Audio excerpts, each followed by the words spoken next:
Hey everyone, I was hoping to get this message put together sooner, but things like this unfortunately take time to set up. I just want to say that the acts of war against Ukraine break my heart, and I know as a prior service member myself that my thoughts and prayers go out to everyone who's fighting the fight that they really shouldn't have to. That being said, we have been working behind the scenes with all of our podcasts and podcast partners to put a fund together in order to pay for any refugee housing and other needs that go alongside that, like food, water, and any clothing needs. Internally, many podcasts in the Hospitality FM network have voluntarily given up sponsorship money in order to donate to the cause and are working on a unified message in order to spread throughout all of our podcasts. So this is me calling out to all of our property manager friends, industry experts, and anyone knowing of those providing lodging for Ukrainian refugees seeking safety. You can contact me directly at will with one L, W-I-L, at slicktalkmedia.com. We have an internal document that is being updated in real time, so if anyone could share this message within your network, we'd greatly appreciate it. I'm also placing in the show notes a link to our GoFundMe and landing page for Rentals to Rescue. That's rentalstorescue.com, where we're putting funds together in order to, again, provide finances for any of these lodging and relocation needs.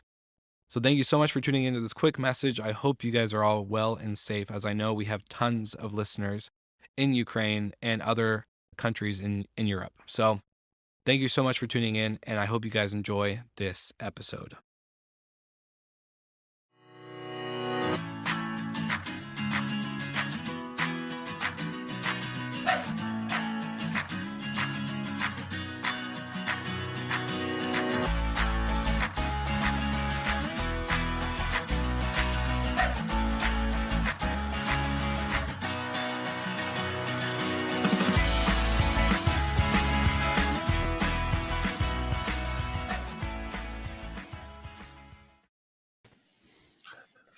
Good morning. Good morning. Happy Monday. Happy Monday. It's the best day of the week. Yeah. All right. Cool. We made it. Were you rested this weekend? You rested or? I wouldn't say rested. I think we're all. I think the pattern of the 2021 year is going to be, the fire has been lit, and now we're all trying to get to the finish line and finally get back to some normal. I should say, are you recovered from the week before? But maybe that's a topic of the day, right? Recovery. Yes, exactly. How are we doing on our different ends of the world? We got Golden and Central Time. What's going on with you guys? How are you doing? How's your week? Yeah, pretty similar to the previous one and the previous one before that. I had a lot of plans for travel, maybe overly optimistic in January for work, but none are happening, and they're all being pushed at least back until March. So keeping some cool things on the horizon, just not as soon as I had hoped. And that's really, really tough for somebody like me who doesn't like to wait for things. Patience, although my 2-year-old has taught me a lot of it, is not my strongest value. In here we had a double lockdown, so I was even thinking to go back to the office after a while because I started missing it so badly. So I was okay. I will just go last Thursday. Let's go to the office once to see. But then we had so much snow. Actually, it became so high. Okay, another reason not to go this time. But no, of course I do miss it. But it's strange. Still, some people goes there. It's just what is good, right? That's also a discussion a bit. Like, is it? They're advising not to go back to the office. Some people just go. We're keeping it open, and I don't know. It's just now it just takes so long, and I'm just getting done actually. And I think travel is just one thing, but for me, already traveling to go to the office, it sounds like a amazing journey already. I go to different villages or something in here. It's already nice, and this is even blocked now, right? You just can't go much. You can't even book a hotel 1 hour away from here because it's closed. So I really hope recovery will start soon, even though a bit already, that you at least can travel a bit or maybe just more conscious. And even though when you have to wear the mask when you go for breakfast, I could all live with it. But just get out. Yeah. No, I may get a little bit of flack for this, but I am not in Washington right now, so I'm in Florida. I did make the journey over to the other side of the country safely with a solid mask, a lot of hand sanitizer, and the best Alaska airline flight I could find. So it's nice to get out. It felt good. I felt comfortable as a consumer. So that was great to kind of see the execution of the things that we've been talking about, safety and security and all the other stuff. So yeah, I don't know. Like you said, Ross. How did it feel for you to travel? Because you just step into a plane and you see everybody concerned. Because I think it's one of your first flights since everything started, or yeah. No, the middle seat was, no one was sitting in the middle seat, so we're kind of as spaced as we could. But everyone would seem pretty happy. Nobody was like walking around like people were talking and don't cough. Everyone, yeah. So can you imagine yourself? You're taking a flight and it's okay. We're just moving. We can go into the future. Imagine instead of Back to the Future, we go into the future, and it's January 2022. Yeah. Things everybody's vaccinated. You think you'll still take a mask on your flight? I think I would, to be honest. No, I don't know. I honestly, it's been almost a year, and it's just been almost a year, right? So it's like, how long can we, go without, at the end of the day, we got to move on. Like, not move on in the sense of it's a bad situation. It's just we got to start. Travel, but I will just you can see I don't think in a year that it did not disappeared, right? We can be realistic, because if we see in Europe or the Netherlands, for example, there's still like maybe 1/3 says no, I'm not going to take the vaccination because I don't know what are the side effects.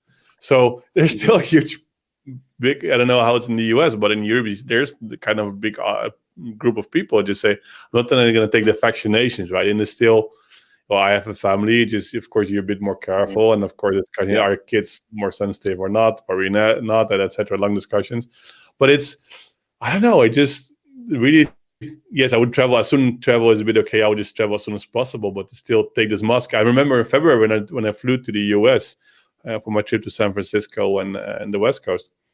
I was wearing the mask in the plane in mid of February. I was the only one, actually. So it was everybody looking at me like, because it was around the COVID and everything. Well, actually, my wife told me I had to do it, so I did it. So I hope she's watching. So I really did. So I was wearing the mask, and people were looking strange at me. And now it's a new normal, right? I want to say it almost. So when I was in Portugal in March, and I flew home like the hours before the border was closed or whatever, on the flight there was a lady that was wearing a mask. There was one lady. And the flight attendants came up to her and said, "Ma'am, are you sick? If you're sick, you need to get off the plane." And she's like, "No, I'm just being protective. Like, I'm just protecting myself." So yeah, it's that mentality's shifted a lot. I mean, at the end of the day, I think it's everyone's decision. If you feel like you want to, go for it.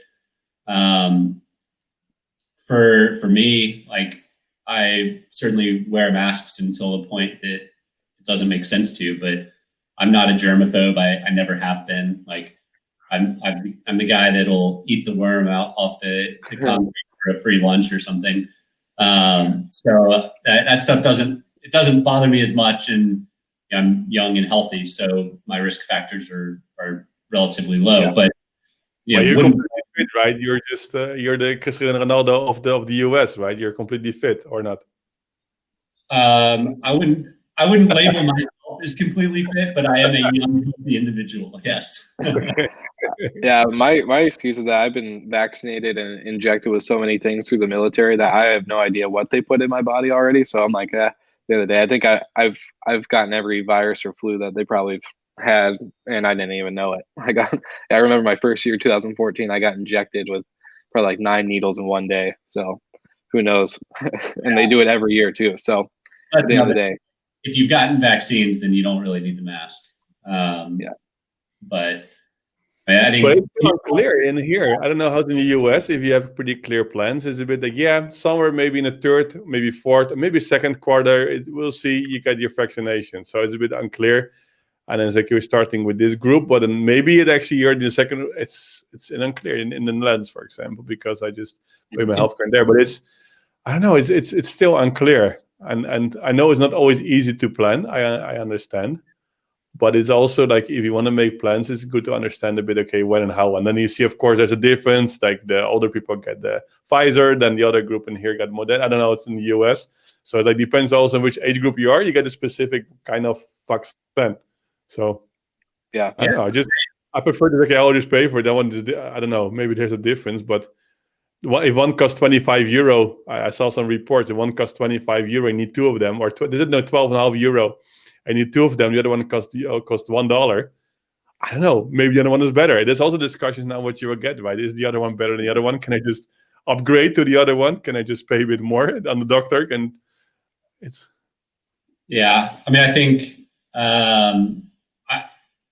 I don't have a clear vision on what America is doing, but I have seen that a lot of big places like Gillette Stadium, where the Patriots play, or Disney World are setting up massive like drive-through, get injections, and it'll be 20,000 people a day can go through it. So I'm confident that once we get things like that figured out, those infrastructure pieces in place, then it's gonna roll. And Will, can you bring up that graph? I did not. No, I did not put it into the thing. My bad. Slacking this morning. Basically, in the U.S., the herd immunity path with a mixture of infections and vaccinations is expected right there in the middle of the year, June, July timeframe, where we'll be over 75% kind of herd immunity. So, which bodes well, and it kind of aligns well with what happened last year on its own. People really started to travel again in June and didn't slow down really until kind of October.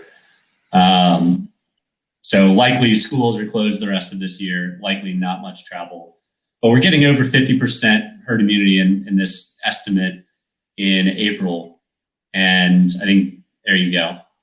I think that's really going to be a tipping point for kind of the hardcore travelers, and the consumer travelers are probably going to be middle of the year and on to next year. And I can't imagine how many people are just planning their big dream vacation, and nobody's taking time off right now. So everyone's got all this time off built up.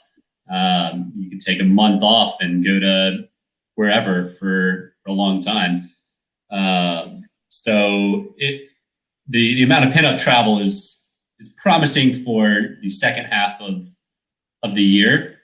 I suspect 2022 will be a really, really strong leisure travel year, and the wild card there is business. What I see now is, like, you see the of course the family-owned businesses, the pubs, the restaurants, the hotels. They really have difficulties, right? My concern is a bit like, of course, the recovery will take a while. As you see, you just mentioned maybe during the summer months, probably when it comes back a bit longer. I think there will be a big shift. You see now, and I heard as well, by the way, is that it's some family-owned businesses. Okay, can I just sell my business? So I think some people which are wealthy, which has the capital, they're just going to buy. They're going to be private properties. They're going to buy real estate, etc. So I really think after this crisis, the rich become richer, and the hardworking people or the family-owned businesses, they will have difficulties now. And the one who has capital, they're just buying. Yeah, they're buying real estate, or they're buying hotels, or they're buying pubs, like for bargain than before. So I'm really curious what's going to happen. And I know that Glenn Fogel said it some while ago. Like, yeah, hotels will still exist, but maybe with a different owner. And wasn't a nice comment. If I can comment on this, I think it's not really so nice, because there are a lot of family-owned businesses working really hard. But then also, yes, it will come back. But I think there will be a big shift in just new owners, and you'll see that it was shifting into the ones, indeed, what I just mentioned, the ones who has capital, they're just going to buy real estate, they're going to buy different hotels, they can become bigger, and more family business will disappear. And that's still the impact so far in the economy. When they say the economy is going to have a crisis, the impact is huge. So far, it seems to be okay. If you see the companies who go bankrupt, for example, in the Netherlands, it's not a lot. if you see in general what happens in the industry, I'm surprised actually, because a lot of companies in travel, of course, they impacted, and you see the pubs and the restaurants, they're still surviving. But I'm really curious, like how they will come out, right? Is it with huge debts? Is it with different owners? Because there will be impact there. Yeah, I mean, some of these hotels were already on razor thin margins at 80% occupancy. Yeah. Right. So, I mean, I've talked to a number of hotels recently, and they're still in the 10s and 20%. Yeah, It's a long time until going to be back in the greater than 50%. And again, I think it comes down to traveler choice. And I do suspect 1 night, 2 night hotel bookings with a business travel person isn't as much, and it's going to skew more towards business traveler brings his family along and they spend a week somewhere, and then they rent out a 2-bedroom apartment or a house somewhere. I think hotels, it is going to be a challenging coming years, and it's going to be up to how flexible and how creative they are to attract the business crowd and also to attract the family crowd. You know, maybe it's 7 nights for the price of 5 or for the price of 4, right? It's just... Well, good what you said about the length of stay, because we see, while focusing on hotel bookings, right, you see the length of stay actually is less, is decreased. So people taking really essential trips, they're going as short as possible. So hotels before is, okay, I'll just go 1 day earlier, I could rest a bit, maybe see the city center. If you really have to travel, even though it comes back, you're just going to limit it as much as possible. But maybe in short-term rental might be different, because then indeed you take your family, making it a long journey, or you're going to this workations part also when you're flexible. But I think really, if you're looking at the hotel space actually, and I just went to our details with our marketing team yesterday, it's okay, of course, there's much less bookings than 1 year ago. But what happened actually in the if you're looking at the length of stay, how much they're spending, and etc., is there a big difference? That yes, the length of stay actually in the hotels is less. So it means also, of course, the average stay of the average spend, if it's in the same hotel, is less. And even though then the prices also went down, length of stay is less down. So if you see that, even though you said maybe 20% occupancy, the prices are pretty bargain. So there's like limited in there. Some the restaurants are closed in many hotels as well, which is another difficulty, because sometimes they need some extra income. So even though you have 20% occupancy, even 30, 40, 50%, even 50%, but doesn't even you're not even able to probably to pay. It's even probably less than the cost you have. So I think it'll be. I'm really curious what's going to happen like next year. I really think there will be a big shift, and there will be some new I think the chains, for example, you can see they're still growing. I see announcements of chain hotels, for example. Okay, we open another hotel, we just get another hotel. And I think the chains will, and I actually shared a presentation somewhere in March, actually, and I'm not a fortune teller, but I actually said, like, I think the chains will become stronger than before. And actually it seems to be, because I think the chains is still opening. It's okay, it will come back. It will take a while, but we have some capital. Or when we franchise, it's like hotels has difficulties in branding. So I'll just maybe join a franchise now, because maybe they could help me, because I'm really down. I don't know how to get my customers back. I will join a franchise, and yes, I'll pay 20K fee and plus some percentage. So I think at the end, I think the change will become stronger and stronger, and then has more influence after this whole period. I'm confident you're not seeing any bookings in January. Do you see any starting in March or May or beyond? I know the booking windows are also shrunk to virtually nothing. Yeah, you can see a bit. It's starting a bit like around the summer. First of all, everything is like free cancellationable. Every booking, right? It's just nobody takes non-refundable with a bit less fee. So this is first of all. And you can see a bit that if they're choosing a bit the better properties, smaller hotels. So you see some differences, right? You don't want to stay in a major, huge hotel. You're staying in a bit smaller hotel, not always directly in the center anymore, so you don't mind so bad. You can see city breaks are just a disaster. When we had a big, the majority of our bookings in the past was city break destinations. Now you still see more the places which are, like, you can see maybe close to the coast, or maybe hideaways, or in a countryside. This is more popular now. So you still, even though bookings, of course, it's less than before is challenging, and it's not a lot. As we don't focus now also on bookings, we have to be realistic. If the Prime Minister of the Netherlands said you're just kind of almost like a retard if you thinking about holiday now, or what he literally said. It's okay. Yes, you don't. Yeah, you don't only when it's necessary. So people are afraid to book as well. Like, yeah, but also people are saying, if I book a trip now, even though it's half a year, my people say, you're gonna really go on holiday already then? So I know people are afraid also of different opinions of other people. I think that's one thing. And if people start booking, they will start booking around the summer, a bit after summer. Everything is free cancellationable, and I'll not be surprised that they're booking multiple destinations. That's my second concern. What we see as well, that some people, they say, okay, and maybe not on our platform, or they do book directly or somewhere else. Okay, I'll book 3 or 4 properties. I will book one accommodation on the coast in Croatia. I will book something, for example, in Dubai, and I book something in Tenerife. And then I will see in July where's the safest place to go. Which means the other hotels get last minute cancellations, which they're hoping for getting a booking. Yeah. It's a bad place for the hotel, but it's a great idea for the traveler. Like, one of my trips I was supposed to make at the end of the month was out to Hawaii, but they just put in a 10-day quarantine. And as much as I'd love to spend 10 days quarantining in Hawaii, my wife has other ideas. So I think, as a consumer, the worst place to be 10 days longer, right? And not to be in quarantine at least. Well, my big thing, like with focus on with like Slick Talk, we talk with restaurateurs, we talk with hoteliers, we talk with vacation rental people, whether they're service providers or managers. And the thing that I think is going to be the hardest and most is the restaurant industry and cafe and all that other stuff. They have thinner margins than what hotels have, and so to see that 60% are permanently closing, at least in the U.S., that adds to. Well, I was going to say that adds to the trip, the customer's experience. The why would I go to a staycation or whatever when I can't do anything? I can only stay at the hotel or at the vacation rental, and all the restaurants or bars or pubs or cafes are closed. And so for me, I'm hoping that, because we're talking about the question of will we see recovery in 2021.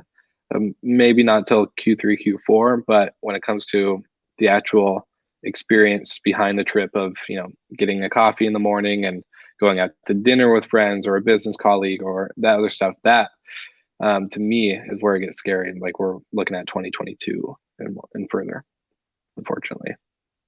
Yeah, who's going to want to open a restaurant in September this year? I mean, demand will be back, hopefully, but